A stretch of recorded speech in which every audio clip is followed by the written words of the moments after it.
Today I'm going to break down the two most common types of knee pain, what they are, and what you can do about it to get some pretty quick results, improving how you feel and how that knee moves. Now I like to refer to the knee affectionately as a pretty dumb joint because it doesn't have a whole lot to do with its own movement, and it's pretty dependent on what happens above and below it. The resulting movement at the knee, whether it's good or bad, is simply just a consequence of what's happening at the hip and the femur and the tibia and the foot.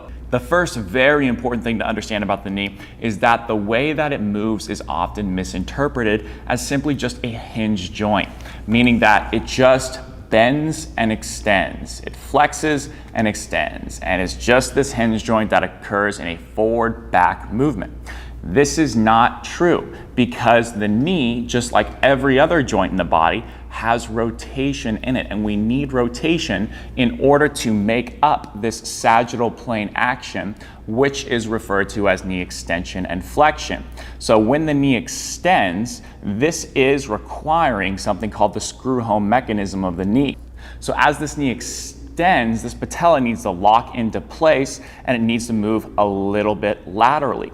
So you see, as I lock out this knee, it's going to screw home into place. So what needs to happen is that this femur right here, the furthest part of the femur, needs to internally rotate in that way as the tibia externally rotates and moves out this way. That's going to secure the patella in the position that we want. Therefore, the inverse would be true for knee flexion. As this knee unlocks and bends, this femur is going to externally rotate as this tibia internally rotates. So you're going to see the opposite occur the more the knee bends. Now there's two main types of knee pain: inner and outer knee pain. Pain on the inside, more medial knee pain; pain on the outside, more lateral knee pain. We're going to start with inner knee pain first because that's something that is more associated frequently with the knee collapsing inwards, which is what a lot of people are trying to prevent at the knee. This is a very common thing you see. You don't want to see knee valgus, as people refer to it. Knee valgus and the knee collapsing inwards, yes, does place more pressure on the inside part of the knee. But what is it? It's not just the whole leg internally rotating. What you're actually seeing there is this femur internally rotating while this tibia is going to externally rotate. And that causes that pressure to go in and the knee to collapse in. And that can place more pressure on the inside of the knee over time. This is a lack of tibial internal rotation and a lack of femoral external rotation. What you often see at the foot when this knee goes into valgus like this is the foot pronating and collapsing in. And so people will say, oh, that's a pronated foot, that's a collapsed in foot. Well, that's not actually real pronation. What you're seeing here is the whole foot collapse in because of this tibial external rotation and knee valgus action forcing that foot in. Genuine foot pronation would have the knee go relatively over the foot as the arch subtly goes down. And you would see other specific things at the foot happen, which I talk about in other videos on the foot and ankle. But for the most part, it's important to understand that this is not genuine pronation. This is just compensatory pronation because of what's happening up top. What you're going to see usually at the pelvis with knee pain that's more on the inner medial side is an anterior orientation of the pelvis, because what that does is that pushes the femur into internal rotation. So these people usually have a pelvis that's chronically in a forward position, which is driving the femur into an internally rotated position. So the tibia is relatively going to externally rotate. Now the femur is likely in the position that it's in because it's not able to access external rotation because the pelvis can't access a more neutral position, because if it could, then it'd be able to access this and the femur would be able to slide more forward within the hip socket. But that's blocked if you're forward and you can't get that femur to translate forward. Now let's talk about lateral knee pain, because there are similarities. And what you're seeing with lateral knee pain is usually a femur that's in more of an externally rotated position. And what you're seeing at the tibia right here is that the femur is so externally rotated that the tibia is going to start to follow it out into external rotation. And that's going to pull the patella off to the side. And that's going to put a lot of stress right here on the outer portion of the knee. So what you can see from this angle is external rotation here, twisting out, and also twisting out here. That's putting that pressure right on that outer plateau. So what you're seeing in both of these cases is external rotation of the tibia. Now, that's quite interesting, right? And what you're going to see at the foot with lateral knee pain is also a foot that can't pronate very genuinely. Because in order to pronate, you need this tibia bone to be able to internally rotate, which is going to allow for the bones in the ankle to move to allow for dorsiflexion and pronation. So you're going to see oftentimes a foot that can't move into dorsiflexion and pronation very well in either of these cases, but especially this lateral knee pain. Now, if you want to learn more about how foot pronation works and what you can do to improve it, I have a separate video on that you can see, and I will link down below. At the pelvis, what you're usually seeing with lateral knee pain is the backside of the pelvis and muscles on the backside are squeezing the backside of the pelvis together.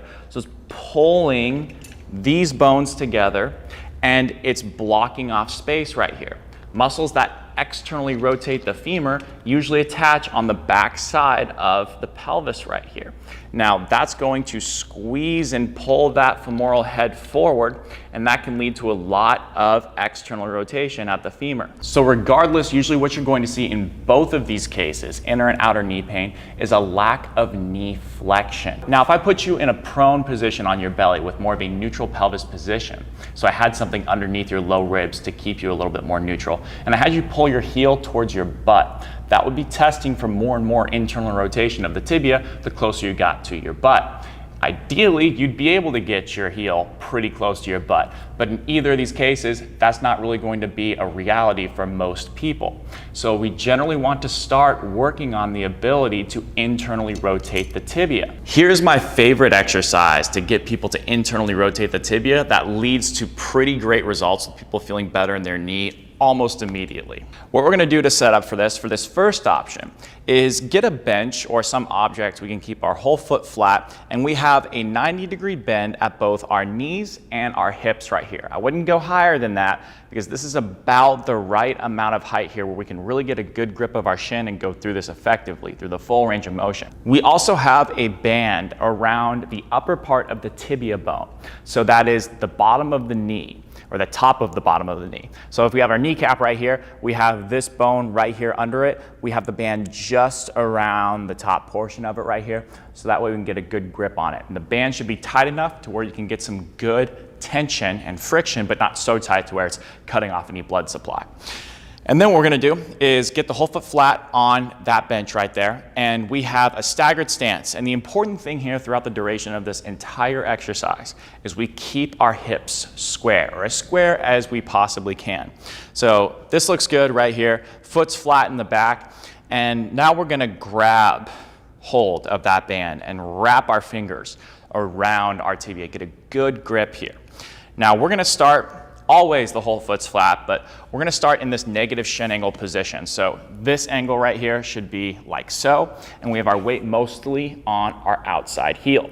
Now, as we slowly come forward, pushing our knee over our second toe, we're gonna twist pretty aggressively, about a 6 or 7 out of 10, and progressively twist more and more the more this knee goes over the second toe. What we're going to feel is our weight transition from this point right here, that negative shin angle, outside of the heel. As we go forward, we're going to transition our weight more onto the inner heel and first metatarsal head right here. So that's basically on my foot right here and right here. We're not rolling onto the inside edge and losing the outside edge. We're just focused on that transition right there from the outside to the inside.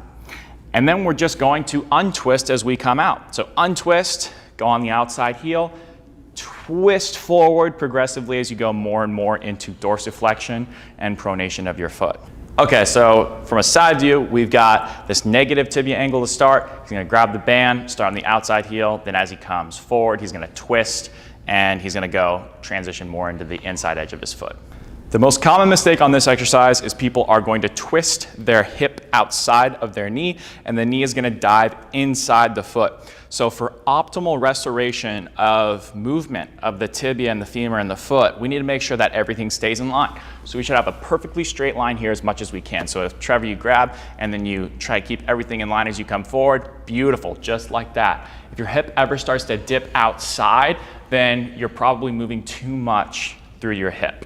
And you're probably also going to put too much stress on the inside of your knee right there. As you progress through this, you can do a couple more sets, but roll the band down a little bit further on your tibia right there.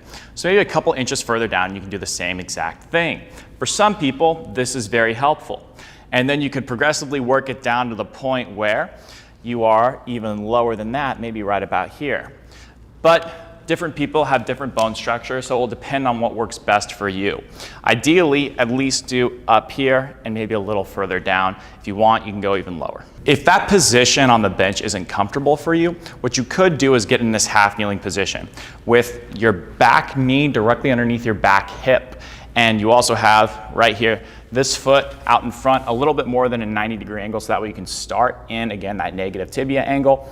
Grab it and then just do the same exact thing. Again, making sure that everything stays in line, the knee's going over the second toe, outside heel to inside edge. Now we gotta also address the position of the pelvis, because if we're not addressing the pelvis, then we're pushing our femur and keeping our femur in the position, which is contributing to this knee pain. So let's talk about inner knee pain first. We usually have that forward position of the pelvis.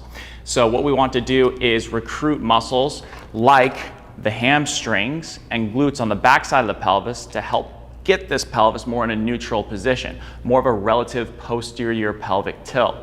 Now, we can do this easily with an exercise like this. If you like this comprehensive approach to issues like knee pain that accounts for all potential variables, but also gives you exercises that are simple and practical, check out my Beginner Body Restoration program, which addresses a lot of common issues with the body. But if you want a more specific approach, you can check out my Lower Limb Foundations program, which is more specifically geared towards things like the knee, the shin, the ankle, and the foot. This is the hook lying hamstring bridge with a ball hold. The setup for this, we're in this A-frame position with our feet flat on the ground, the whole foot flat on both sides. And we have a ball that allows our knees to stay in line with our toes and our hips. It's not too wide, shoving our knees out, not too narrow, getting our knees to cave in. It should be keeping it in line with both the hips and the knees. And then what we're gonna do is just place our hands on our low ribs, and maintaining the whole foot flat, we're gonna focus on keeping the weight in the heels. So we don't want the toes to come up as a result of that. Keep the whole foot flat, but think about trying to drag your heels towards your butt. They won't move, but the intention will get your pelvis to slightly lift off of the floor. So your low back stays flat, but your tailbone is slightly off of the floor, and you should feel your hamstrings on both sides engage.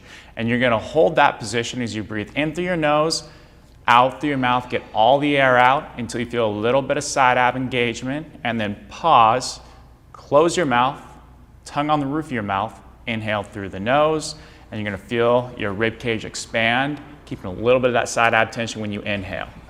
If you're having a hard time finding your hamstrings, what you can do is place a couple of dumbbells in between your heels and your hips, and that'll allow you to drag back into some external object so you can find those hamstrings a little bit better. Now for lateral knee pain, outer knee pain, remember the backside of the pelvis is usually compressed and dragging that femur out into external rotation. So what we want to do is open up the backside of the pelvis and actually drive more internal rotation, because the more this stretches out the backside of the pelvis, the more this femur can go into internal rotation, and therefore we can help undo some of that external rotation bias of the femur. And hinge positions are really good for that. So here is one way that you can do that pretty easily. What we're gonna need here is a ball or something slightly compressible like a pillow folded in half. But whatever we're using, it needs to, when it's in between our thighs right here, allow us to keep our knees in line with our toes and also in line with our hips, with our feet perfectly straight ahead. If it's too big and pushing our knees out, or too small, collapsing our knees in, we don't want that. So right about here is what we want. And then we want to start with our hands at shoulder height, and we want to walk slightly back to where we can feel our whole foot flat. and we're on a slight incline right here. But depending on how long or short your arms are, you may need to play around with how far away you are from the wall. And now you're gonna bend your knees about 20%. And what I want you to focus on are the foot cues here. So you want to feel on both sides equally, the inner heel right here, and the first metatarsal head, so the ball of your foot underneath the big toe. That doesn't mean you're losing your outside foot and rolling inside. It just means that that's where the majority of the weight in your foot is, specifically within that heel there. So I'm gonna start in this position. I need to keep a neutral spine the entire time. So notice how I'm hinging back. It's almost like I'm doing a deadlift as I very slowly walk my hands down that wall, keeping my arms pretty straight. You're going to get to a position where you're in the end range of your active hip flexion, meaning that if I were to go any lower, my back would start to round and it would move independently of my pelvis. So I need to make sure that everything is moving together and I'm stopping at that point. And my center of mass is going back onto my heels. So right about here for me is where I'm done, keeping those knees slightly bent. I should feel a slight stretch in my upper hamstrings, maybe a little bit in my glutes. I'm going to maintain this position and very slowly squeeze the ball, just about a 3 to 4 out of 10. Breathing in through my nose, out through my mouth, maintaining that spine position for about 5 to 8 breaths. Now the last thing we have to consider is the foot itself. Again, if we're not considering everything from the pelvis down to the foot, then we're not fully getting a comprehensive approach to knee issues. So we got to make sure that this foot can genuinely pronate. The good news is with those exercises with the hip, they did have foot contacts present that helped start to get the ball rolling with that. But a lot of times that's not enough, so they need to learn how to actually work on their pronation. I have a video that I'll link down below that extensively covers how to genuinely and fully train foot pronation and dorsiflexion in a really effective way. So I would check that out down below if you feel like that your foot is likely part of the issue, which for many people it is.